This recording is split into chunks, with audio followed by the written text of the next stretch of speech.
Good afternoon to one and all present here. I, Shraddha Thawani, Student Manager of Balaji Institute of International Business, feel privileged to introduce Mr. K.S. Harish, Vice President HR, BIIB Group of Companies in India. Sir is an astute human resources professional with over 20 years in the industry. Sir has worked in the people management domain with several multinational and Indian organizations like Cadbury, Sinamid, Tata Steel, Balsara, and since the last 8 years heads the BIIB Group's human resources. He is responsible for South Asia, that is India, Pakistan and Bangladesh, and is a member of the Country Council and Management Committees of BIIB. BIIB is a large global organization with interest in pharmaceuticals, life sciences, crop protection and nutrition, applied chemistry and technology solution with the mission of science for a better life. Sir identifies himself with the life values of BIIB and takes pride in sharing them with family, friends and associates. Sir enjoys sports and music in equal measure and looks forward to people interactions that energize and refresh life. Sir pursues learning languages and takes special joy in his studentship. Sir is a certified workplace coach and passionately engages in people development. Sir looks forward to this interaction with young minds and sees great opportunity in self-learning from the students of Balaji Institute. We also wait enthusiastically to hear from you, sir. The podium is all yours.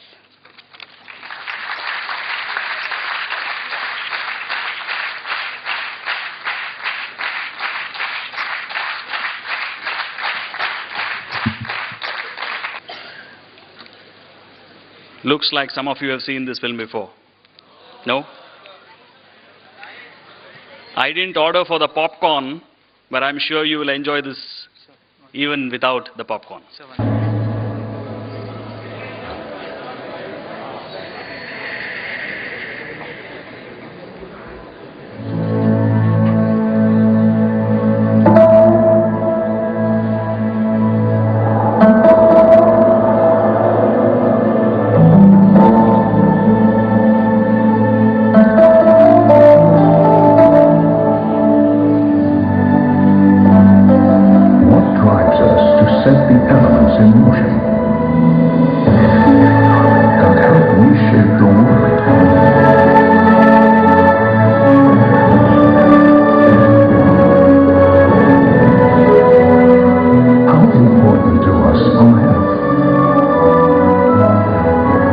Plentiful supply of good food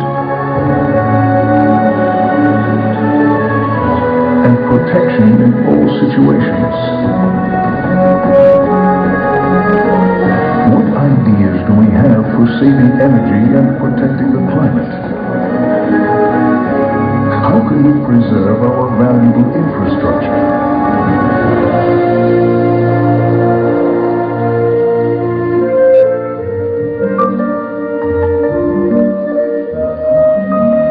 How can love and family planning go together? Can life still be worth living despite illness?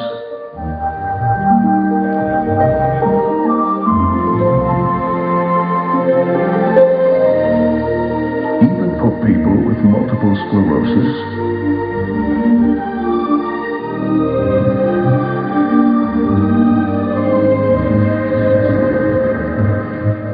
as researchers, we ask ourselves these questions every day.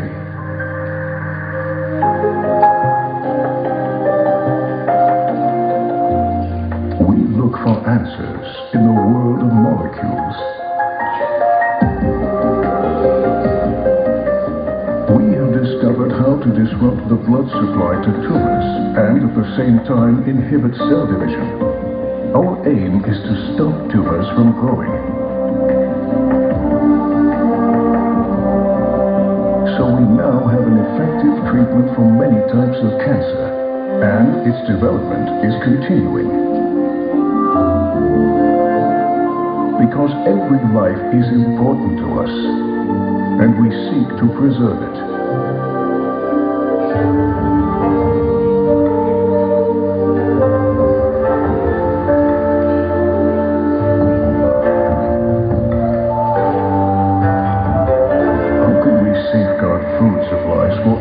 one in the future. The world population keeps growing, but the amount of agricultural land is shrinking. Rice is the staple food for more than 3 billion people.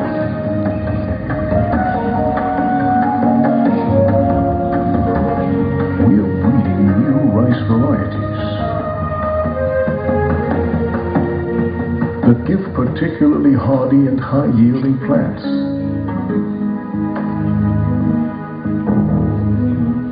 The expertise of our employees is crucial. Developing new seeds and protecting crops is an art that requires intuition and experience.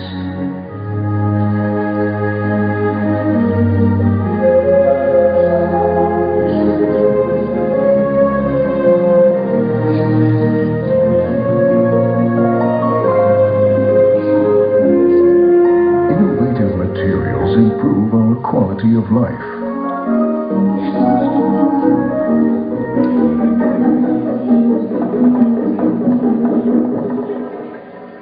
And we are continually discovering substances that offer new potential.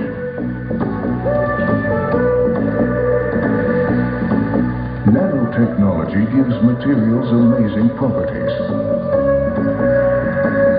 Carbon nanotubes make aluminium nearly as strong as steel, even though it's only half as heavy.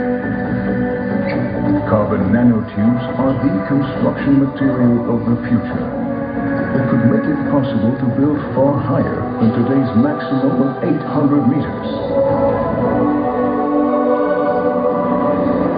As an enterprise with global operations, we are conscious of our special responsibility to society. Sustainable development is an integral part of our corporate strategy. We invest in climate protection and support more than 300 social projects worldwide.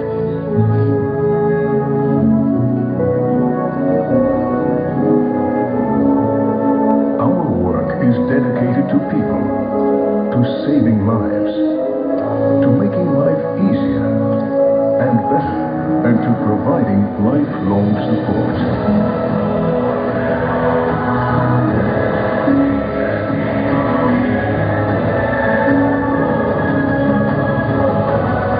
With our research, we seek to improve the quality of life, asking ourselves tomorrow's questions today. Creating something new from the elements. That is the fascination of BIIB.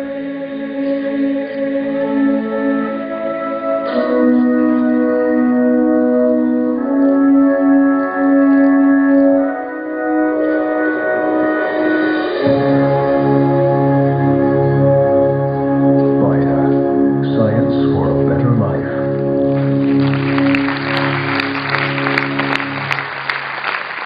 Thank you for the patience in going through that audiovisual from our company, BIIB, Science for a Better Life. So, first of all, a big thank you to all the organizers here and the people who run this management institute, Balaji. I'm very thankful to each one of you to have given me this opportunity today to come. Because first of all, I had a good 4-hour drive, around 4 hours drive, and my son is accompanying me here today. So, you know, these days when we speak about work-life balance, you try to make use of this time to really catch a little friendship with your growing up son. So, thank you very much for that opportunity. I'm indeed, it's a great opportunity to see a full house. I hope there are no chains down there to bind you.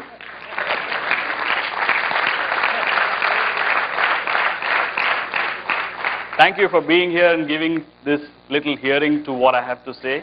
I'm not here to sell my company. I'm actually here to buy a little bit of your attention. To a little story which I want to share with you. It's a personal story, so I hope you don't feel I'm getting autobiographical. Yeah, so wherever you feel it's getting too much personal, just one or two of you just wave out your hand and I'll just correct myself. Yeah. Sometime in early 1999, we were expecting our first child. We were waiting for our first child to come into this world. very intensely. We were waiting to welcome him. Sometime at that point in time, one early morning, maybe 3:30ish, my wife started bleeding, and we had to make some quick phone calls to the doctors, and then rush, make haste, get to the hospital, and spent quite some anxious moments there. We thought we've lost him, but that didn't happen, thankfully.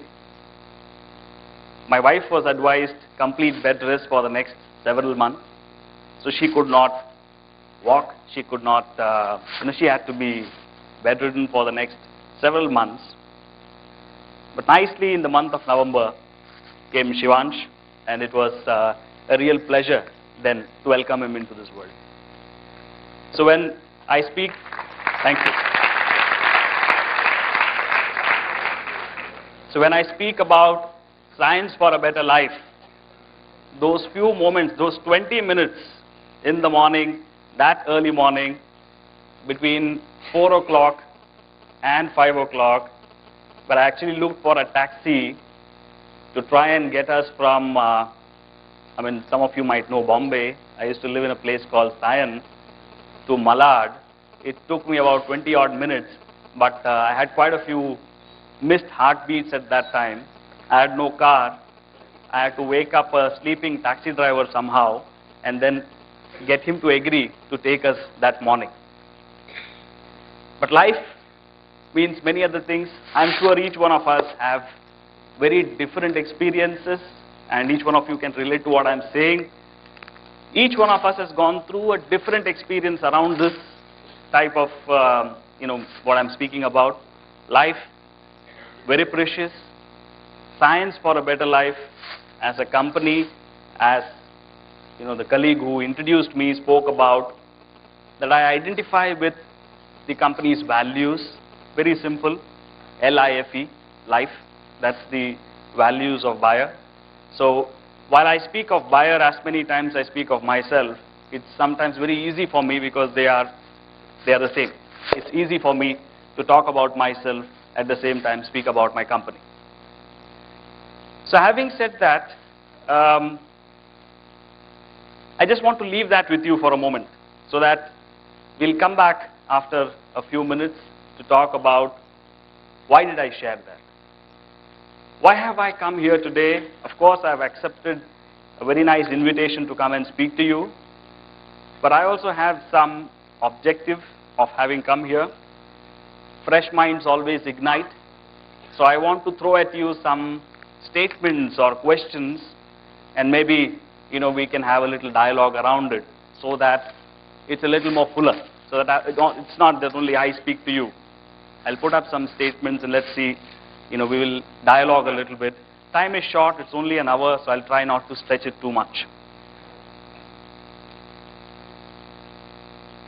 Another day, sometime in 2005, in July 2005, I just joined Bayer, new job, so you are very keen to do a good job, especially the first few days, first few months, you are so enthusiastically, intensively engaged with what you want to do, so that you prove to the new company. And you know what, just before I joined, Bayer had, in the previous 5 years or 4 years, 6 or 7 HR heads. So when I joined the company, people told me, well-wishers told me, don't go.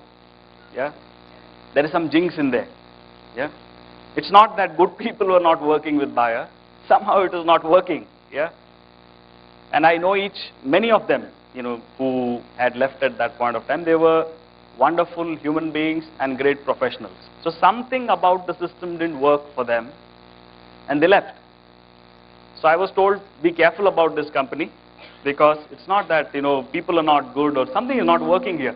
There is some problem with HR, especially the HR head's job is a problem. So I was very keen that I should do a good job. July 25th, my second son was born. Now you'll wonder, what is this guy talking about his own factory at home?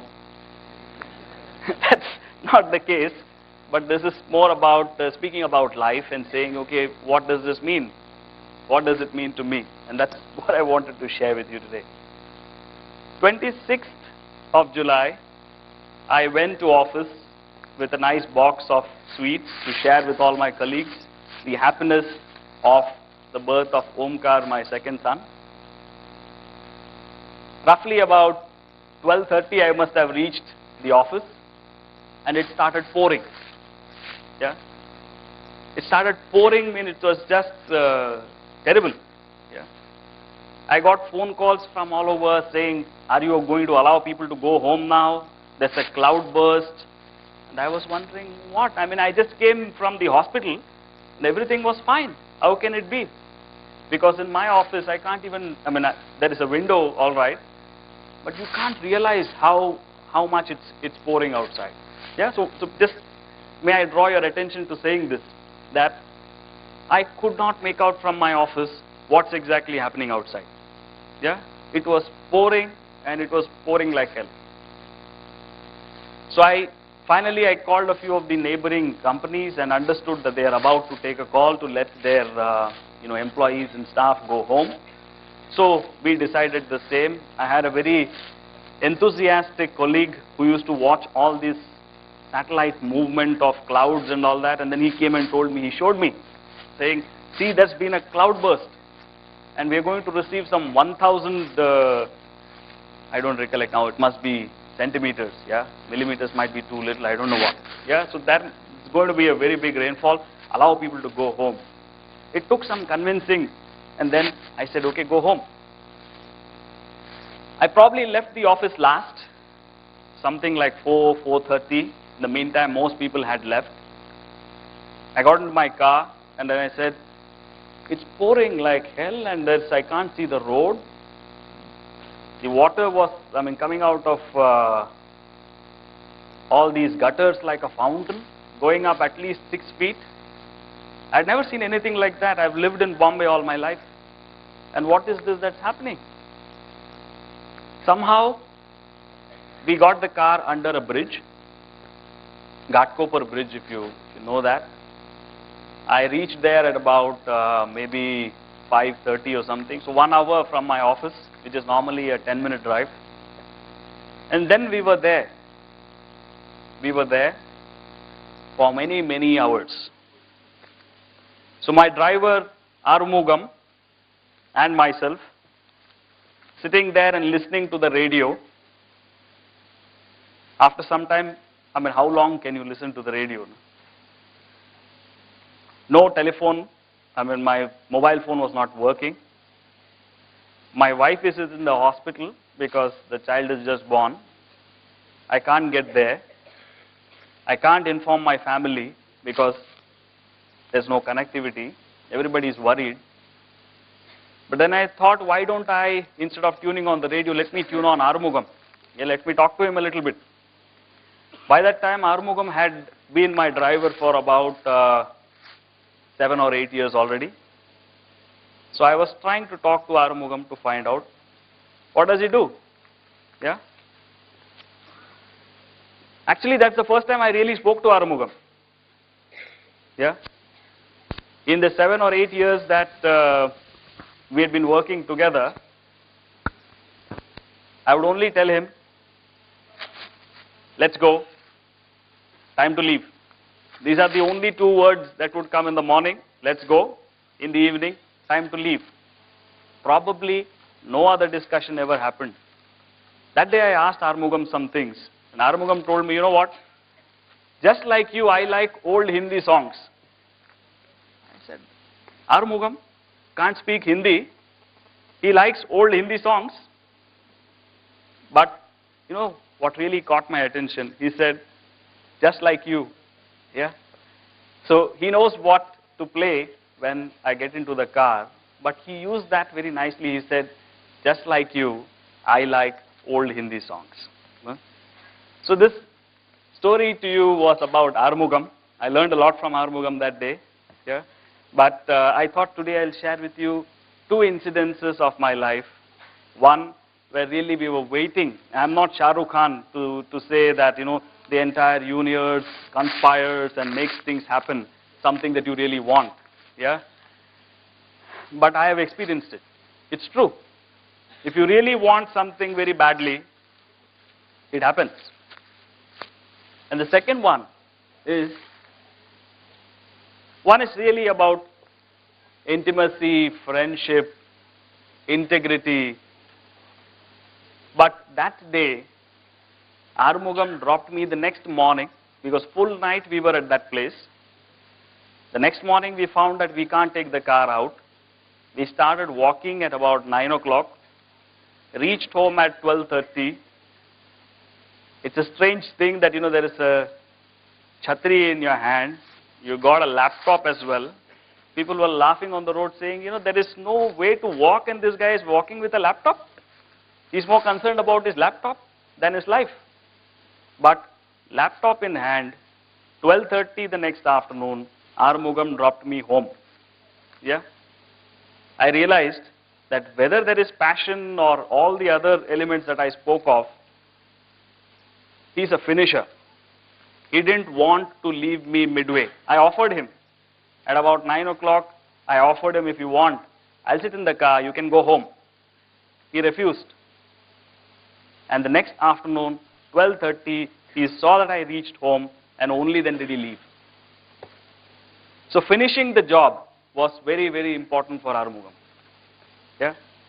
So these are some things that we as a corporate really look forward to our future potential employees and also the employees who work with us.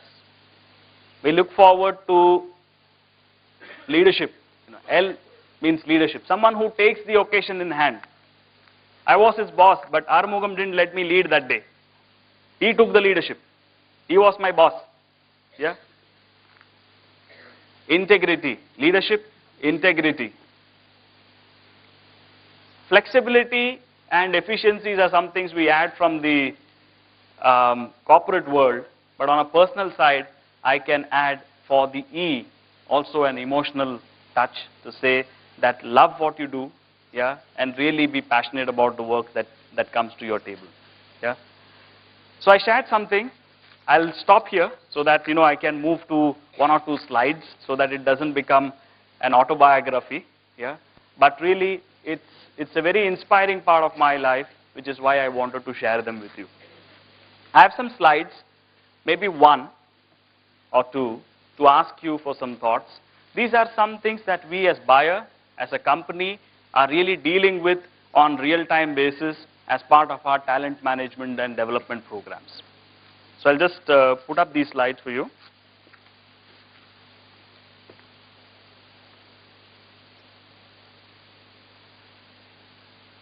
Okay, these are the various companies in India that we have, out of which this crop science business is the biggest, healthcare, material science, development. Yeah, it's not easy. Yeah, it takes a little bit of convincing to do. Anyone else?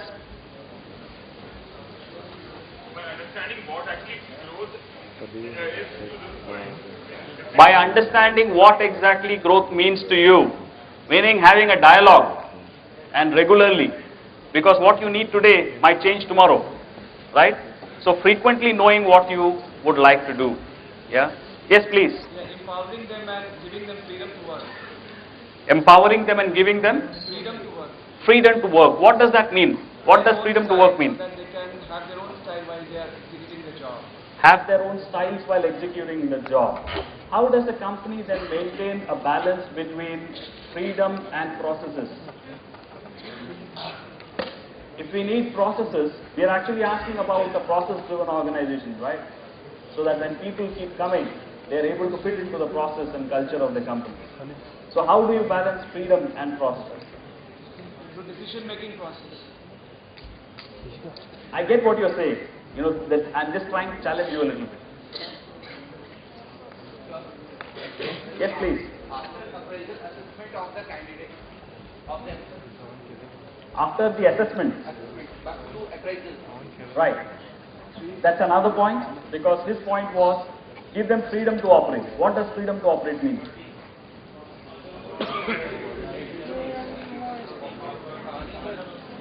What is the productivity that the employee has given to the organization? That's a measure. What does freedom mean? The free thinking. Yeah, I come back to you. It was your point. By listening to your employees.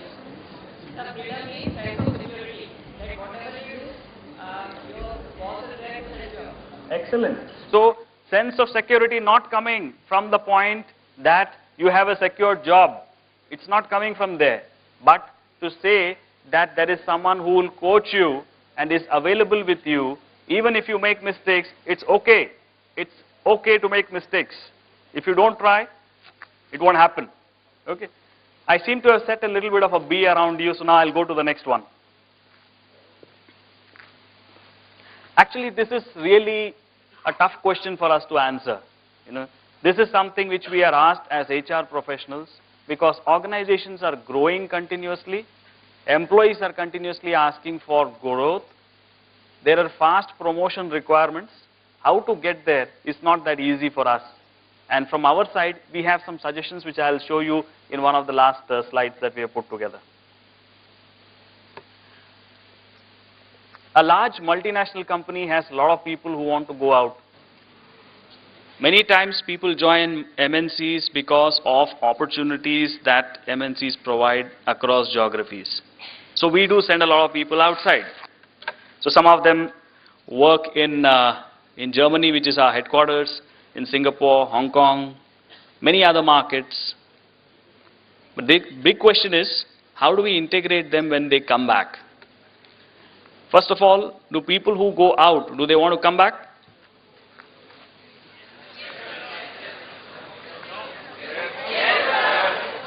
Absolutely.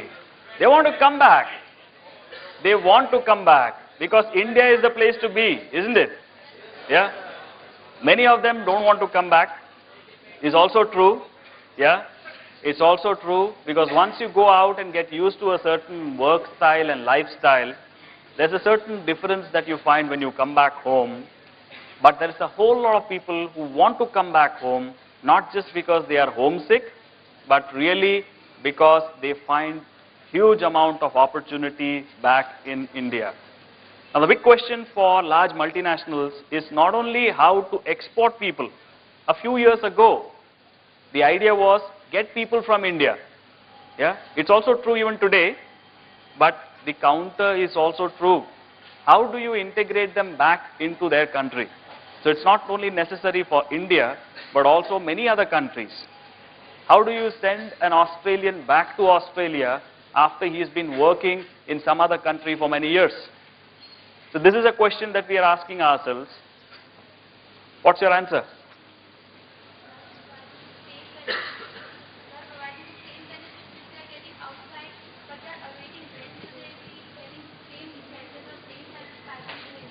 Okay, so the answer from here is to say kind of harmonize benefits, salaries I'm just adding, you didn't say, yeah? So salaries, benefits, or I would say remuneration practices, make it global, make it easier for people to move around countries so that they can come back into the country. So that's one, which many companies do. Ours does as well. We have a very strong global mobility process where everything is written, what you are allowed to take, and sometimes it includes, excludes, horses are not allowed, yeah. To that extent, it is written down, yeah. But what kind of jobs do you give to a guy who's come up to a certain level, then goes out, and then has to come back again, yeah? Any other suggestions?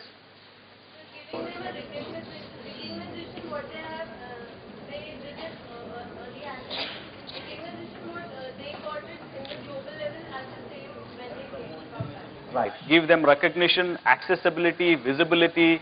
When you go to a global job, you are very much visible and accessible to the top people in the company.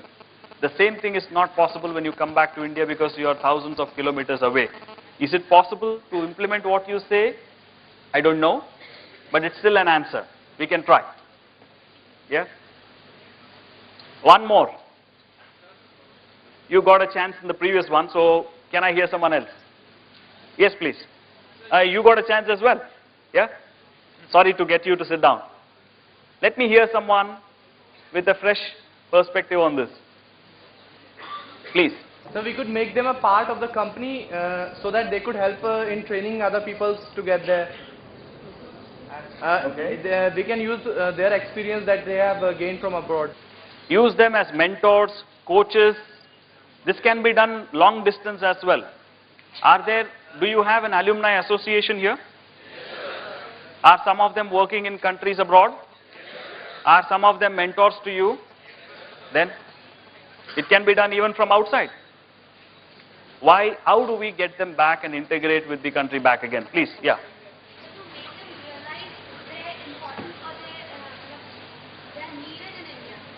They are wanted. They are wanted. Make them feel wanted. Okay. So some ideas have come back, but this is something which I grapple with almost every year. When we put up our list, we have something called as a talent conference. Yeah?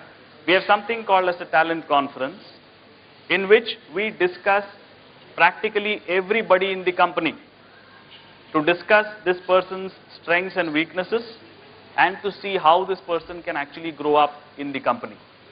There's a matrix system where we place people and identify them for potential and try to work around these people.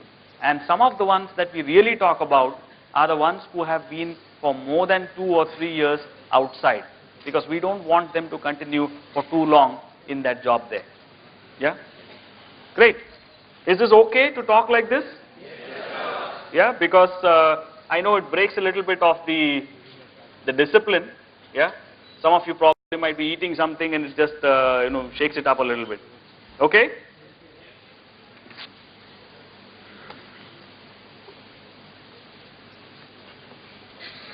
Every company has a succession plan. You heard about it? So what do you do in a succession plan? You make a list. You say these are the key jobs and who could be the successors, the potential successors of these positions. And then you go down. I heard that Emperor Akbar ruled India for 60, 70 years, right? Many years. How many? 49 years. Great. Statistician. You love statistics? History. Great. Crown Prince gets impatient. Yeah? There's somebody who's been told that you will be the successor, or you could be one of the successors, and he looks at that job. Now who will wait for 49 years to become emperor? Yeah? Then you have to do a coup, do a turnaround, or leave India and go and make some other country your kingdom. Yeah?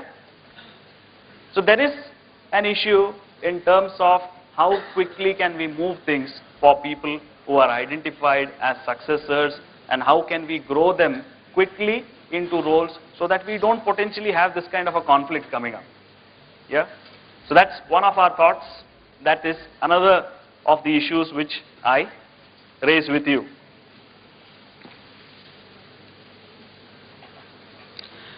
How do we attract the best? This is a relevant question for you, isn't it?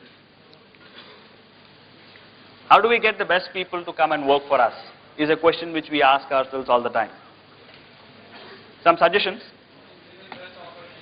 Give them best offer. What does the best offer mean? Packages means what? Package? Money. Okay. Someone there, yeah? Now I'm actually asking what's important for you. Yeah? So please.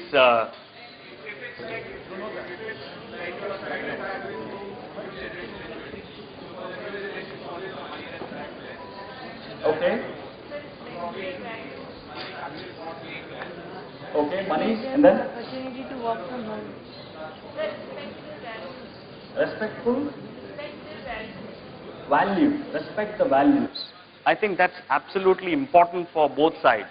As much as We are evaluating you, you are evaluating us, and looking at whether this company really has values which are relevant to you, and. So I will not go on this one, because this is something which we can also do when we come for some pre-placement talks.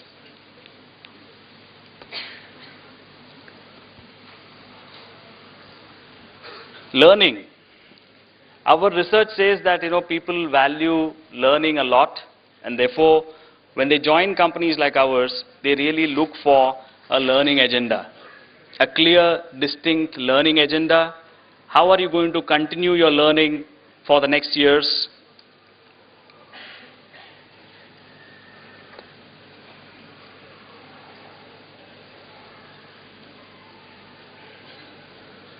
So I briefly spoke about some of these. I spoke about accelerated growth. I spoke about succession. I spoke about development. We have an academy. The company runs an academy so that people who work in the company can continuously be refreshed with newer technology, new information management systems. We have several learning opportunities for people. We run a lot of programs for them continuously. A big investment goes inside developing people for the future. So it does not matter whether someone has a management qualification or not. We have our own management program that's called NEEV. So we run them through that program. We have a young talents workshop called Tigers Clubs, which is growth for young people. Similarly, we have another program for experienced talent, which is called Pouncing Panthers. This is not a wildlife safari, but really to bring about strong aggressiveness in the organization through a branding which makes people feel comfortable in what they are likely to do in the future.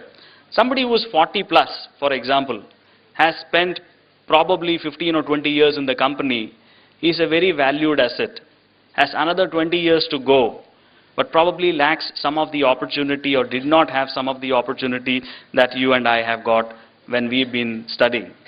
So the company tries to give them also an opportunity to go through these kind of programs. So I'll just skip these development centers. This is something which we run across the globe. It's an opportunity to pit talent from different countries together, assess them in the same way that's done across the globe, so that you have opportunities to move equally.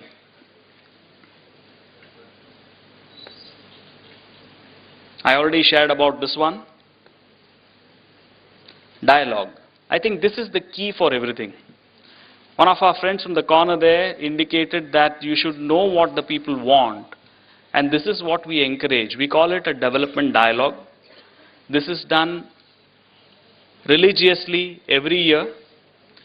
So a company has 2 rounds of discussion. The December-January time, where we have the annual appraisal cycle, where more tasks are focused upon. What was it that was discussed as tasks for the year? What is it that we have delivered? And the mid-year review is more on how to develop. What is it that you're looking forward to in your career? And that's what we call the development dialogue. It's a separate tool, finally integrated into the development cycle of the company.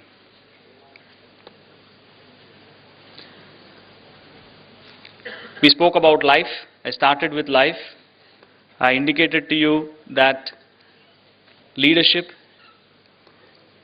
integrity, flexibility, and efficiencies are our values, and all our work around that is what we are doing here in BIIB. So this is something that we are trying to achieve in BIIB in India. Currently, it's about 3,500 crores, 10 legal entities, and we're really looking forward to getting aspiring young talent to come and join with us and take this journey forward. A plan right now for 2015 is to be double of what we are today, and in 2020, again double that from where we will be in 2015. Thank you for the attention.